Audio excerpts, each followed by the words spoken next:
स्तन करती है तो उन माता को मेरा प्रणाम है।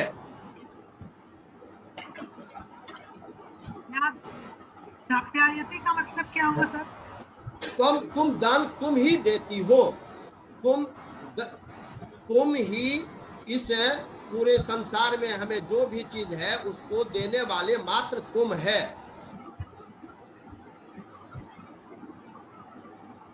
त्वं वैष्णवी शक्तिरनंत वीर्या विश्वस्य बीजं परमासि माया सम्मोहितं देवि समस्तमेतत् त्वं वै प्रसन्ना भुवि मुक्ति हेतो। त्वं वैष्णवी शक्ति, तुम हे माता वैष्णवी, आप शक्ति अनंत वीर्या, त्वम शक्ति पावर, अनंत एंडलेस, और वीर्या पराक्रम ताकत, विश्वस्य बीजं परमासि माया, और इस सभी विश्व के बीज रूप में, बीज का मतलब ही हो गया कि तुम सबके निर्माण करता हो।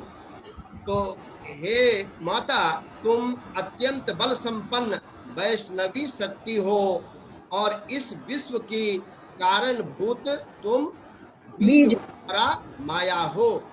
हे देवी, तुमने इस समस्त जगत को सम्मोहित कर रखा है और तुम्हें ही प्रसन्न होने पर हमें वंगवे प्रसन्ना भुवि मुक्ति हेतु, अपनी मुक्ति के लिए, अपने मोक्ष के लिए, अपने कैवल्य के लिए आप प्रसन्न होकर के हमें वरदान दीजिए, हमें आशीर्वाद दीजिए। और पृथ्वी पर ये सभी काम मात्र तुम ही से संभव है।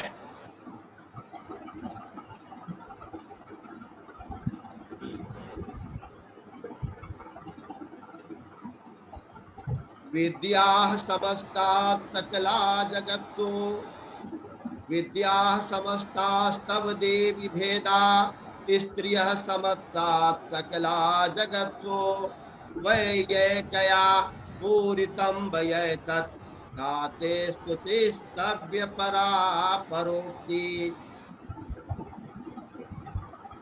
फिर हम लोग जो पढ़ते हैं, या देवी सर्वभूतेषु मातृरूपेण संस्थिता, विद्या समस्तास्तव देवी वेदा, जितने भी प्रकार के विद्या हैं, संपूर्ण विद्या तुम्हारे ही डिफरेंट टाइप ऑफ शेप है, तुम्हारा ही रूप है। जो भी विद्या के जितने भी रूप हैं, अष्ट सिद्धि, नवनिधि, नव दुर्गा, तो जितने भी विद्या है इसके तुम ही जन्मदात्री हो, तुम ही अधिष्ठात्री हो, तुम्हारे ही वे सभी रूप हैं। विद्या समस्तास्तव देवी भेदा, हे देवी, ये सभी विद्या जो है ये आपके ही रूप में व्याप्त हैं। स्त्रियः समत्सात् सकला जगत्सु, और जितने भी स्त्रियां हैं, जितनी भी माताएं हैं, उन सबों में आपका ही भाव है। आप सभी स्त्रियों में व्याप्त हैं। इस जगत में जितने भी स्त्रियां हैं, सबों में आपका ही रूप है।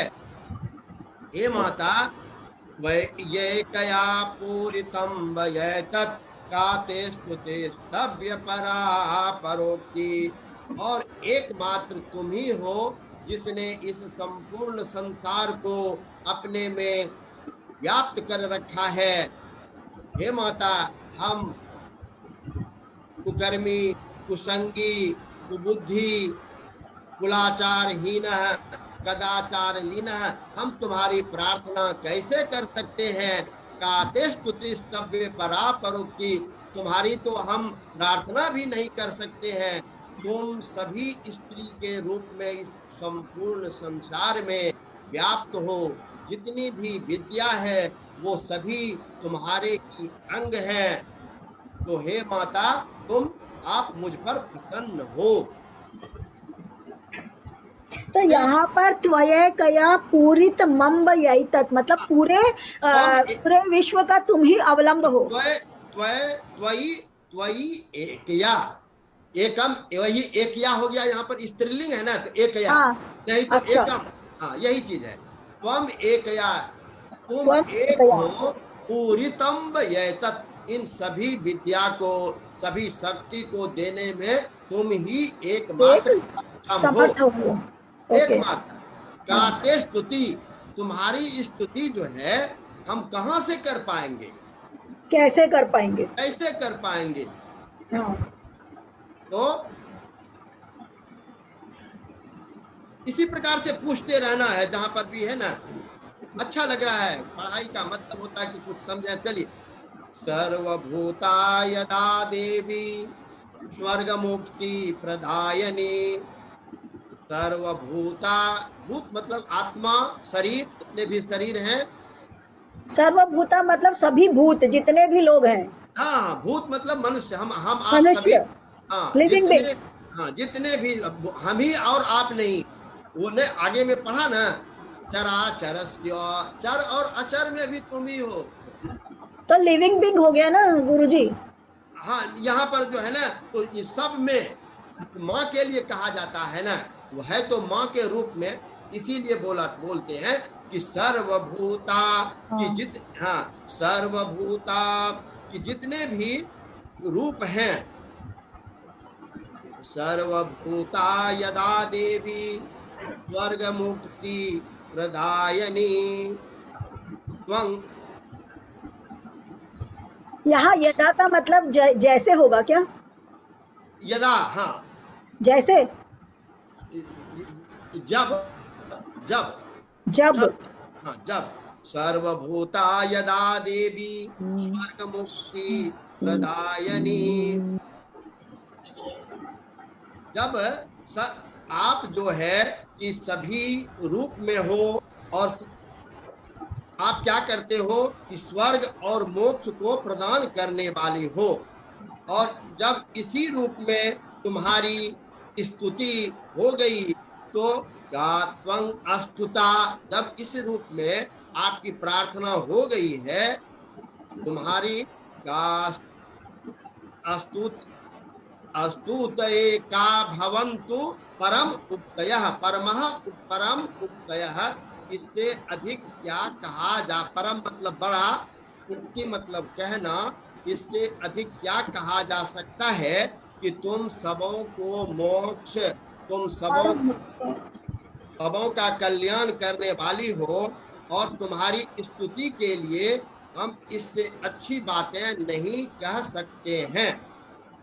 बहुत सुंदर, बहुत ही सुंदर, बहुत ही, कि बहुत अच्छा।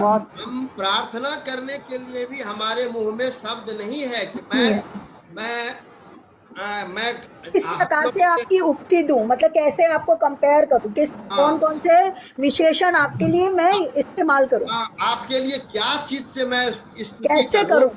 कैसे करूं? जैसे कि हम लोग पढ़ते हैं, शब्द नहीं मिल रहे हैं। आपने कहीं पर मातृ ऋण का सब चर्चा नहीं सुना हो? मातृ ऋण, ऋण होता है ना,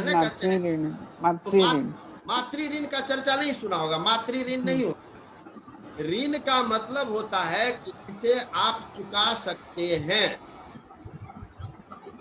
पितृ ऋण होता है, तो पितृ ऋण चुका सकते हैं। जैसे ही मैं पिता हुआ, पितृ ऋण से मैं उऋण हो,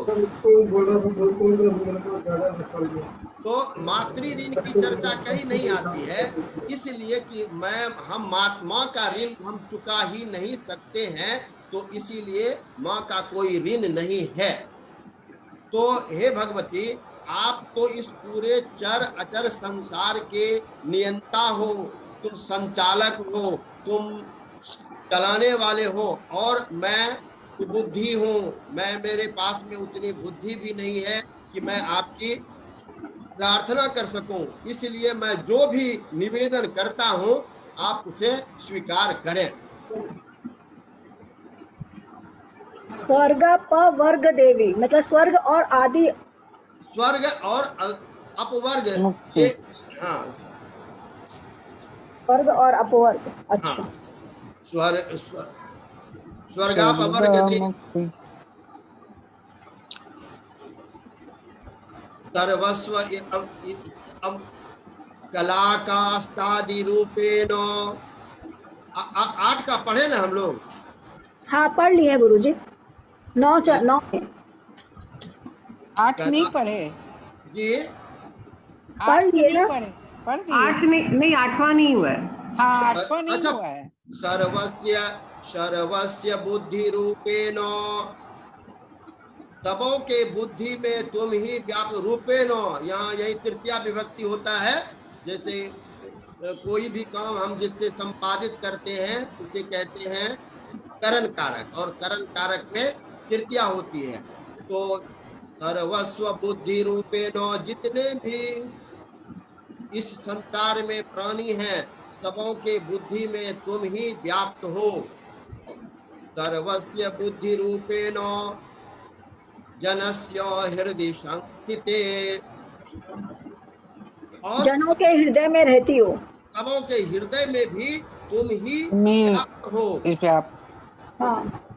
बुद्धि के रूप में सब लोगों के हृदय में विराजमान रहने मां वाली रहती हो। अच्छा। इस बुद्धि के रूप में तुम सबों के हृदय में विराज करती है। स्वर्गापवर्ग दे देवी, स्वर्ग सात, इसमें पढ़ेंगे ना, सात स्वर्ग अपवर्ग सुख, जो सुख लभ सत्संग। अपवर्ग होता है कि जितनी भी हमारी इच्छाएं हैं, हमारी जो भी इच्छा है कि हमें धर्म अर्थ काम मोक्ष, हाँ। स्वर्गापवर्ग दे देवी नारायणी नमोस्तुते। और स्वर्ग और मोक्ष के प्रदान करने वाले हे माँ भगवती, हे देवी सुरेश्वरी, हे देवी दुर्गे, आपको हम सबों का नमस्कार है, प्रणाम है। कला काष्टादि रूपेण परिणाम प्रदायिनी विश्वस्योपरतो शक्ते नारायणी नमोस्तुते। जितने भी 64 कला जो देखते हैं, सभी कला में अच्छा। काष्ठ आदि के रूप में आप जो है व्याप्त हैं। उनको जो भी आप हम बनाते हैं रूप कला के द्वारा और काष्ठ के द्वारा, जो भी उसके रूप में परिवर्तन होता है वह सब आपके ही कृपा से होती है। आष्ठा का मतलब लकड़ी हुआ क्या गुरुजी? हाँ हाँ, काष्ठ के रूप में जो हम परिवर्तित करते हैं, काष्ठ का जैसे कि लकड़ी का डिफरेंस जो बनता है, हाँ। तो वो जो कला के रूप में और काष्ठ के रूप में जो उसमें परिवर्तन होता है, जैसे पौधा था चाहे तराशा हुआ चीज क्या, तरासा चाहे हुआ, लकड़ी को तरीश हो चाहे पत्थर को तराशा हुआ हो। काष्ठ के जो अवस्था में जो उसके अवस्था में जो परिवर्तन होता है, जैसे हाँ। था पहले से क्या कहते हैं, पहले नर्सरी में छोटा सा था, उसको ला करके फिर हम धीरे धीरे बड़ा करते हैं, फिर तब जा करके वृक्ष से जो हमें लकड़ी प्राप्त होती है, उससे जब फिर तरह तरह की जो भी कला की निर्मित होती है। तो इस पर हम लोग जब व्याख्या करेंगे ना, तो एक पर बहुत लंबी व्याख्या चलेगी।